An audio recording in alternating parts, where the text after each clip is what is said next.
குத்து சண்டை போட்டிகளில் தன்னிகரற்றவராக திகழ்ந்தவர் முகமது அலி. ஒருமுறை இவர் விமானத்தில் பயணம் செய்ய நேர்ந்தது. அப்போது எல்லாரும் சீட் பெல்ட் அணிந்திருக்க இவர் மட்டும் அதை அணியாமல் ஹாயாக இருந்தார்.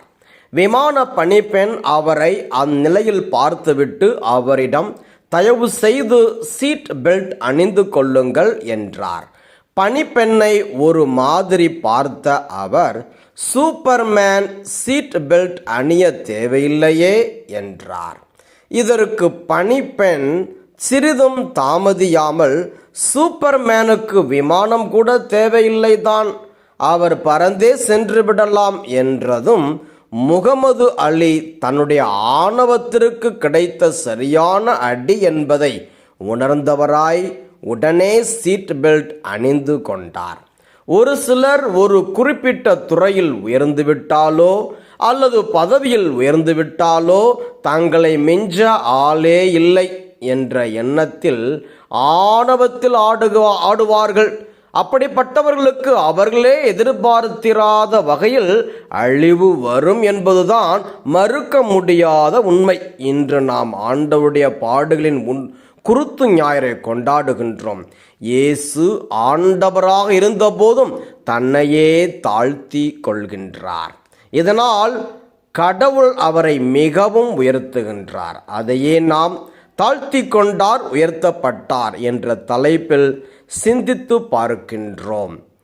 1. கடவுள் வடிவில் விளங்கிய கிறிஸ்து. பதவி அதிகாரத்தை விடவும் சிறந்த போதை இருக்க முடியாது. அதனால்தான் மனிதர்கள் அவற்றை பிடிப்பதற்கும் தொடர்ந்து தக்க வைத்து கொள்வதற்கும் எவ்வளவோ போராடுகின்றார்கள்.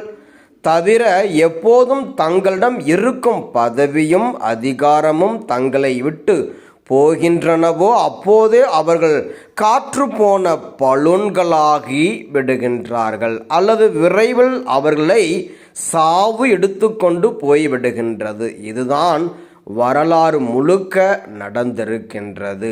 இயேசு கிறிஸ்து சாதாரணமானவர் அல்ல, அவர் நற்செய்தியாளர். யோவான் சொல்வது போல, தொடக்கத்திலிருந்தே கடவுளோடு இருந்தவர், கடவுளாயும் இருந்தவர். யோவான் 1:1. இந்நிலையை அவர் வலிந்து பற்றி கொண்டிருக்கவில்லை, மாறாக தம்மையே வெறுமையாக்கி அடிமையின் வடிவை ஏற்று மனிதருக்கு ஒப்பானார். இன்றைக்கு ஒரு சாதாரண பதவியிலும் பொறுப்பிலும் இருப்பவர்களே அதை அப்படியே தக்க வைத்து கொள்ள நினைக்கும் போது, கடவுள் வடிவில் விளங்கிய இயேசு தம்மையே வெறுமையாக்கியது எவ்வளவு பெரிய செயல்! இயேசு தம்மையே வெறுமையாக்கி கொண்டதை தன்னலம் துறப்பது என்றும் நாம் பொருள் எடுத்து கொள்ளலாம். இதைத்தான் இயேசு சீடர்களிடம், என்னை பின்பற்ற விரும்பும் எவரும் தன்னலம் துறந்து என்னை பின்பற்றட்டும், மாற்கு 8:34 என்கிறார். இவ்வாறு கடவுள் வடிவில் விளங்கிய இயேசு தம்மையே வெறுமையாக்கி கொண்டு மனிதர் ஆனதன் மூலம் மானிடரின் மீட்புக்காய் தன்னையே தர தயாராகின்றார். 2. தம்மையே தாழ்த்தி கொண்ட கிறிஸ்து. இன்றைய காலகட்டத்தில் தாழ்ச்சி என்பது தவறாக புரிந்து கொள்ளப்படுகின்றது.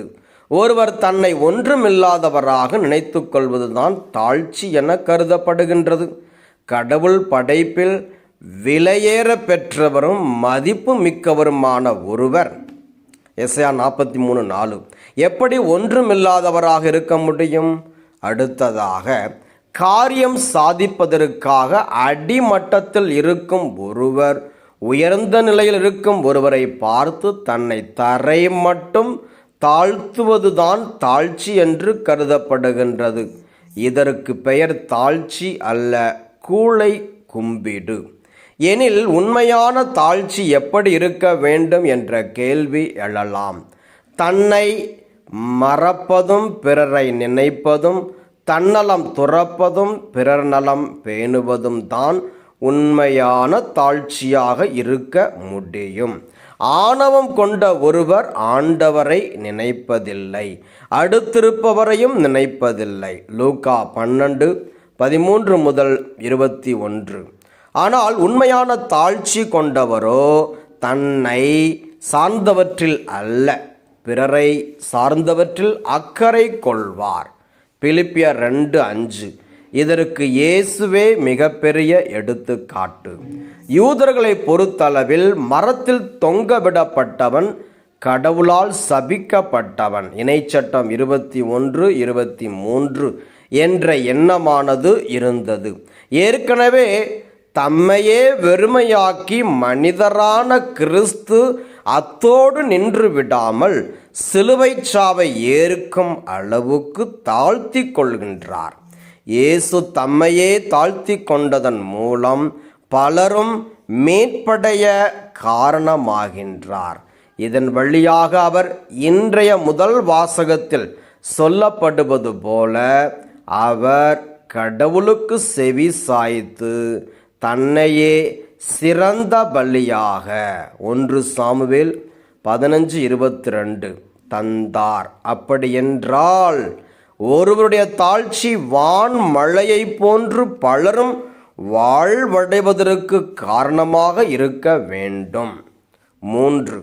உயர்த்தப்பட்ட கிறிஸ்து. யூதர்களின் தாழ்முத்தில் இப்படியொரு குறிப்பு வருகின்றது.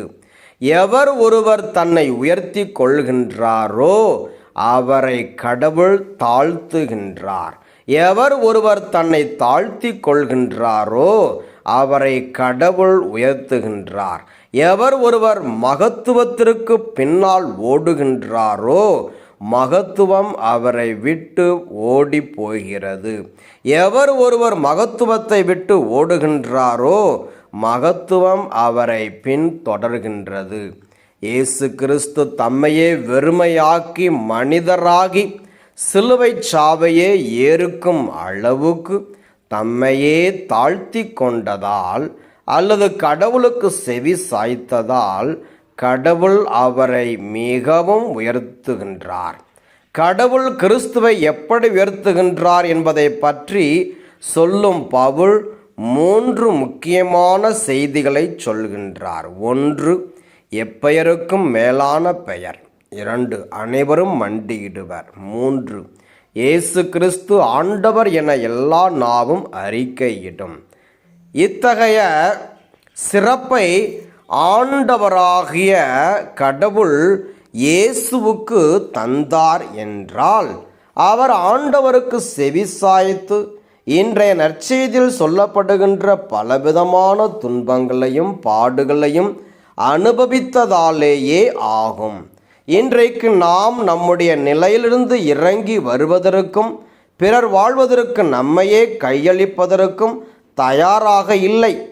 நேர்மையை கடைபிடித்தலையும் இரக்கம் கொள்வதில் நாட்டத்தையும் எல்லாவற்றிற்கும் மேலாக ஆண்டவருக்கு முன்பாக தாழ்த்தி கொள்வதையும் தவிர ஆண்டவர் நம்மிடமிருந்து என்ன எதிர்பார்க்கப் போகிறார்? மீகா 6:8. எனவே நாம் பிறர் வாழ இயேசுவை போன்று நம்மை தாழ்த்துவோம். இவ்வுலகமே கண்டு வியக்கும் வகையில் கடவுள் நம்மை உயர்த்துவார். சிந்தனைக்கு, ஒருவர் தன்னை பற்றி தரக்குறைவாக நினைத்து கொள்வதற்கு பெயர் தாழ்ச்சி அல்ல. ஒருவர் தன்னை பற்றி குறைவாக நினைத்து மற்றவரை பற்றி நிறைய நினைப்பதற்கு பெயர்தான் தாழ்ச்சி என்பார் C.S. லெவிஸ் என்ற அறிஞர். எனவே நாம் தன்னலம் துறந்து பிறநலம் பேணுவோம். அதன் வழியாக இறையருளை நிறைவாக பெறுவோம்.